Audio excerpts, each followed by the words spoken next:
Hey, continuation of last video. Skeletor still complaining. You wanna come up here, guy?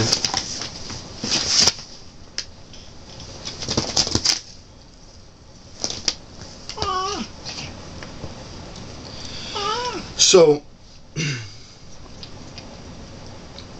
last night was a screening of a revolutionary film called RiP. What's the full title? RiP, a remix manifesto.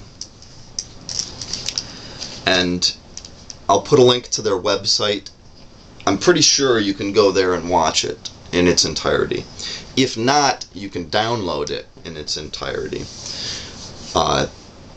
This documentary filmmaker from Canada decided, since he was making a film about remix culture, oh jeez, he would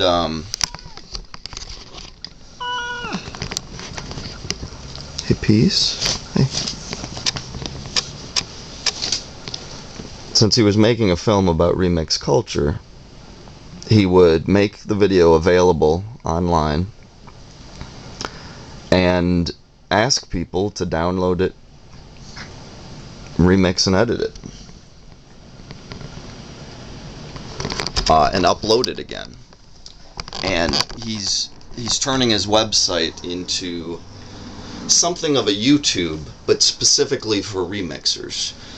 You can upload your own content, but you can also download any content you want, remix it, and re-upload it.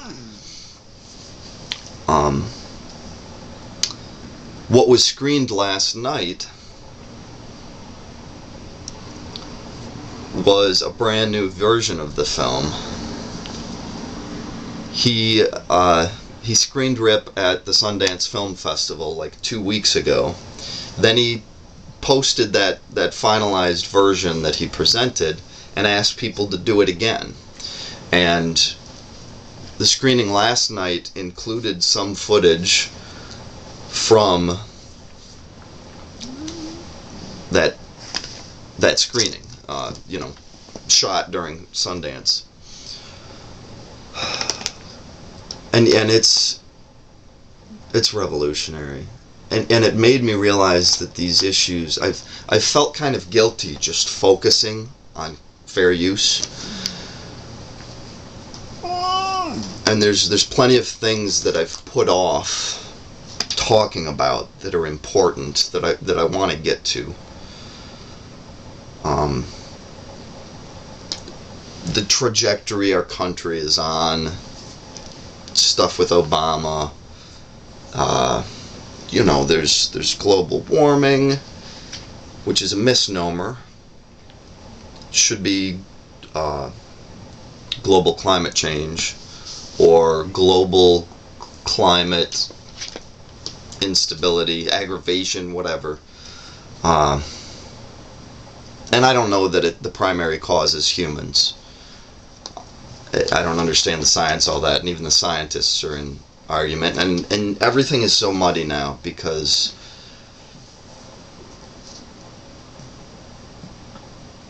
data can be manipulated, and scientists often are funded and are influenced by that funding, which, anyways.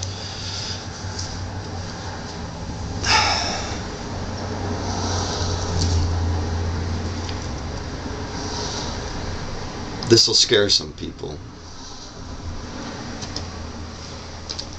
But I am you. You and I are parallel universes. We're different dimensions of the same thing.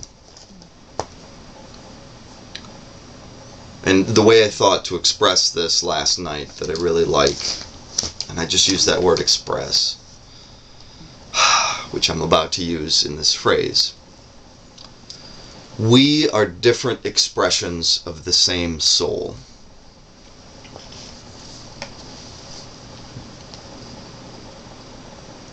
And if you want to bring in God into it,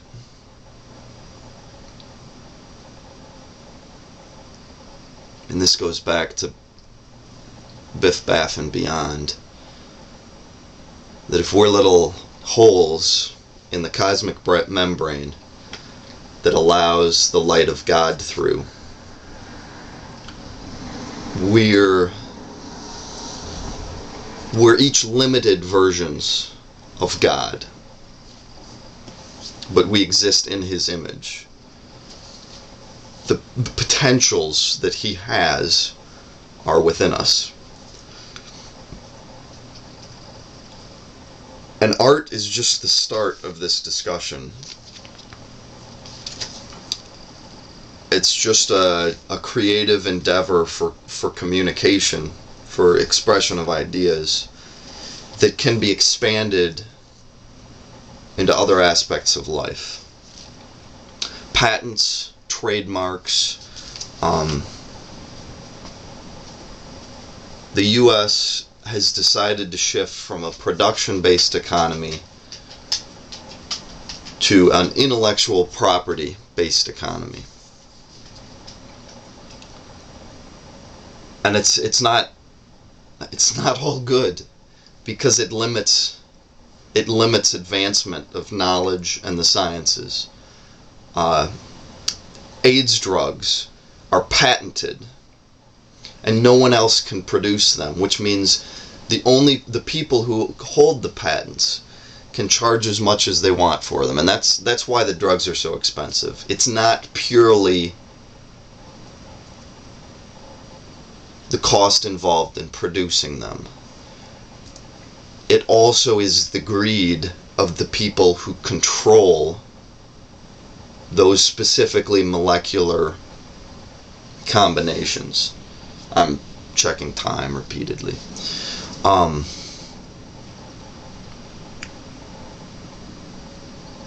And Brazil has decided that if we just jump on America's bandwagon and help police these very restrictive laws controlling intellectual property, keeping it in the hands of individuals and away from others who would develop and advance them,